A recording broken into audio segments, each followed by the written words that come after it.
dans le mouvement, je suis dans le movie. It's a movie. Son boy, arrête ton film. Yes Massive, c'est Spectre qui est FBB pour le nouveau concept Arrête ton film quand la réalité dépasse la fiction. Vous avez compris, dans ce concept, on parle de films, de cinéma, de séries, etc., etc.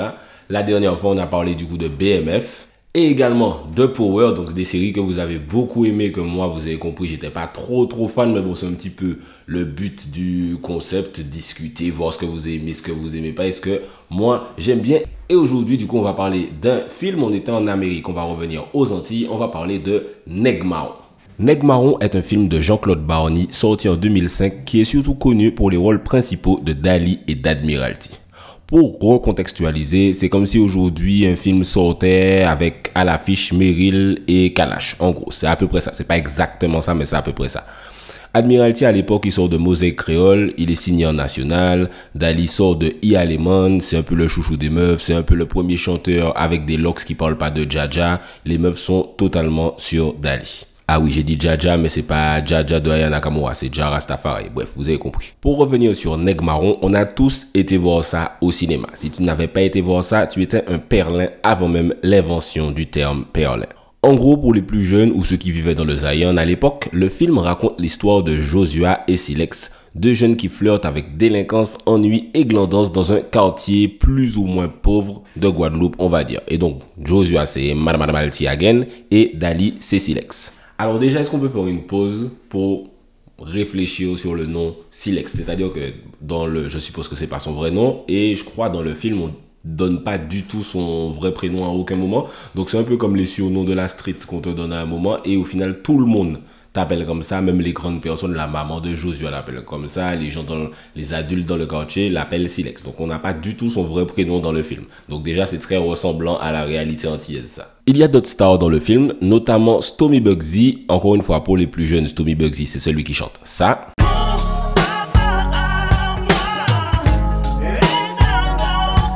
Et également Jocelyne Béroir qui joue le rôle de la maman d'Admiralty. Je vais pas vous faire l'affront de vous dire ce qu'elle chante. Alors perso, j'ai beaucoup aimé ce film, pas parce que c'est un excellent film, bien sûr, mais parce que c'est tellement nous dans le sens nous, les Antillais, que je pense que c'est un petit peu historique pour ma génération. En fait, c'est un peu comme ce que je vous disais pour Power, Empire, La vie de famille et plein d'autres séries comme ça. C'est déjà rare de se voir en tant que noir à l'écran. Enfin, c'était, puisque maintenant ils ont compris que c'est marketing et bankable, donc ils ont qu'à foutre de nous de tous côtés. Mais en gros, c'était tellement rare à l'époque que dès qu'il y en avait un qui sortait, c'était un événement pour nous. Et en plus, en tant qu'Antillais, c'est encore pire parce que avant Nèg Marron, je vois pas vraiment de films comme ça pour ma génération. Et même après Nèg Marron, il n'y en a pas vraiment eu non plus, en fait. C'est-à-dire qu'il y a eu des films antillais, mais pas des films où ma génération pouvait se retrouver dedans. Alors, je vais commencer par les points négatifs pour ne pas non plus être dans l'utopie, car ce n'en est pas une. Alors, les acteurs ne jouent pas trop bien, parce qu'on parle quand même d'au moins 4 personnages principaux ou semi-principaux qui sont avant tout des chanteurs. C'est un peu ce que certains reprochaient au film auquel j'ai participé. Car oui, j'ai participé à un film. Alors, mauvais choix avec Sadik, Wervana et Admiralty, disponible toujours sur Canal Box, il me semble. Normalement, il devrait être bientôt diffusé sur une chaîne aux Antilles, mais je vous en dis pas plus. Malheureusement, il faut avouer que faire ce genre de truc, avoir des chanteurs et des gens connus dans les films, ça amène du buzz. Après, c'est une critique que je peux comprendre puisque être acteur, c'est pas leur métier principal, quoi. En gros, on va te reprocher d'avoir mis des chanteurs ou des trucs du genre dans ton film, mais si tu les avais pas mis, c'est pas sûr que les gens auraient regardé ton film ou même en auraient parlé. C'est un peu comme les gens comme moi d'ailleurs qui ont regardé Step-In parce qu'il y avait Chris Brown dedans. Au final, il meurt dans les premières minutes, mais c'est trop tard. Le marketing est déjà fait, t'as déjà été voir le film. Je crois que je l'ai piraté ce film, faut pas déconner. Ou bien Street Dancer en français ou You Got Served en anglais. On l'a regardé parce qu'il y a les B2K dedans. Sinon, je serais pas allé voir un film avec des gens qui font un battle de danse.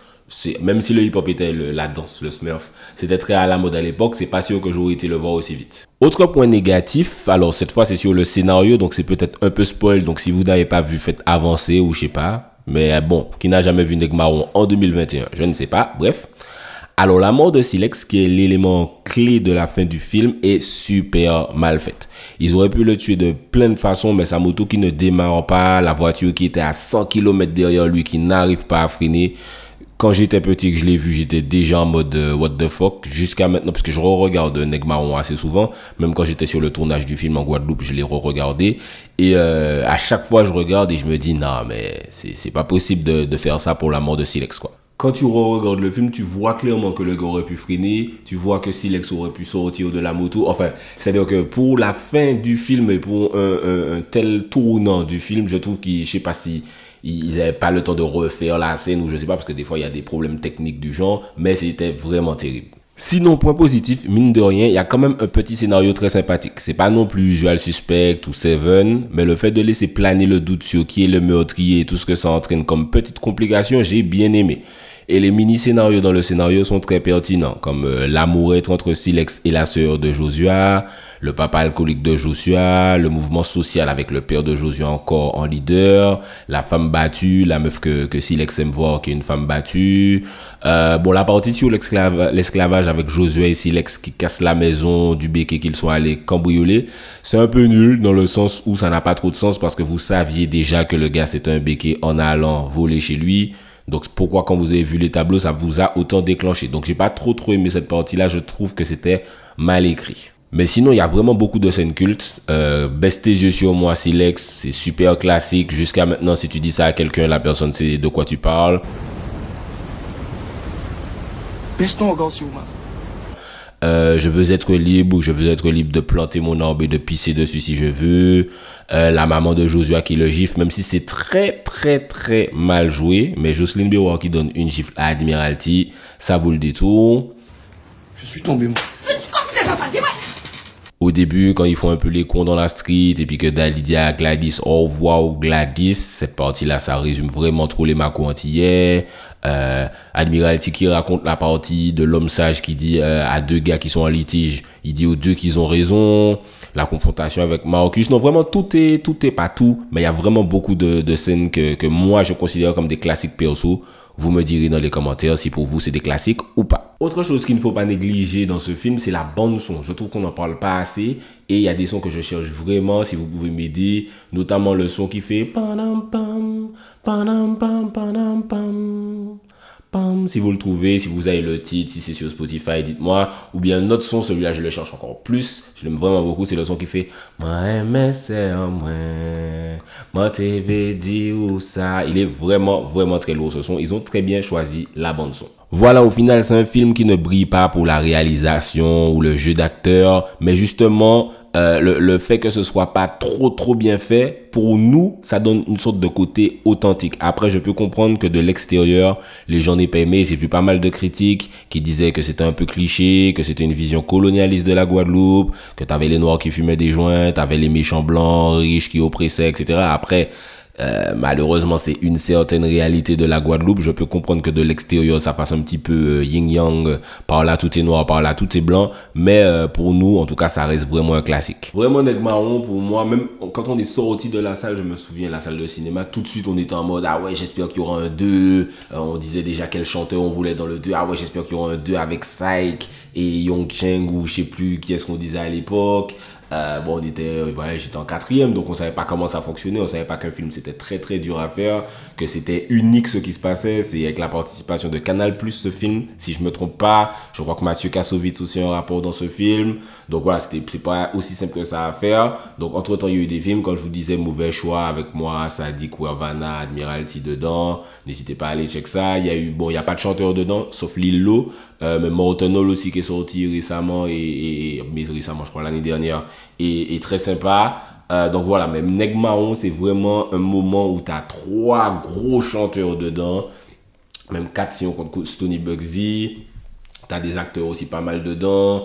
Le scénario est sympa. Tu sens qu'ils ont pris le temps de faire le film.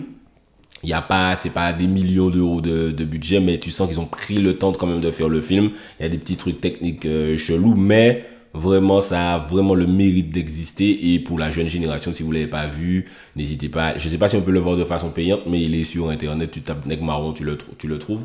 Je ne sais pas si on peut l'acheter quelque part ou je ne sais pas si vous pouvez l'acheter, achetez-le. Mais si vous n'avez pas vu Nègre Marron, arrêtez de dégonner et allez le voir. Moi-même, je pense qu'après la vidéo, je vais retourner le voir. Donc, n'hésitez pas à me dire ce que vous avez pensé de cette vidéo, comment vous trouvez Nègre Marron, ce que vous aimez bien, ce que vous aimez moins dedans. Voilà, on ouvre la discussion. Si vous avez des séries ou des films à me conseiller pour faire des vidéos, arrête ton film, n'hésitez pas à me dire. C'est le spectacle pour arrêter ton film quand la réalité dépasse la fiction. Gone.